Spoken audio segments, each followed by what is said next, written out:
Hi everyone, good morning. তোমরা সবাই কেমন আছো? আশা করি ভালো আছো, আমিও ভালো আছি। চলো আজকে সকাল সকাল গুড মর্নিং জানিয়ে কফিতে চুমুক দিই আমরা দুজন। এটা আমার আর এটা বড়মশাইয়ের। চলে এসো। দেখো, তোমারটা একটু চিনি কম দিয়েছি, আমারটা একটু চিনি বেশি দিয়েছি। এটা চুমুক দাও, কেমন হয়েছে দেখো। সবাইকে গুড মর্নিং জানিয়েছো?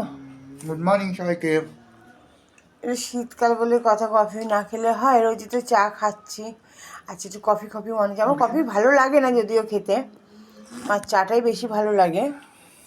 আমার কফি ভালো। জানি তো। ঠিক আছে, দুধটা একটু বেশি করেই দিয়েছি। কফি ফ্লেভারটাও আছে আর দুধও আছে বেশি, কিন্তু কালারটা একটু আর একটু গাঢ় হতো না? কী হলো, ভালো না? কেমন গন্ধ একটা। কালকে তো খেলে। এখন লাগছে। কালকে খেয়েছি এটা? কালকে দিলাম তো। না, কালকে তুমি ওই লম্বু বিস্কুটটা খেয়েছো। এরকমই হয় বেকারি বিস্কুট, দুধ। এখন কিন্তু অন্য কোনো বিস্কুট খুলবো না। এরকম গন্ধ হয় না বিস্কুটে, এই বিস্কুটে।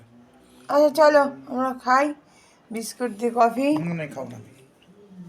আবার তোমাদের সবাই গুড মর্নিং কফিটা খাই না। জানালাম। চলো টাটা, দেখা হবে পরে একটি ব্লগে। বলতে হয় বিস্কুটগুলো কেমন গন্ধ। গন্ধ লাগছে?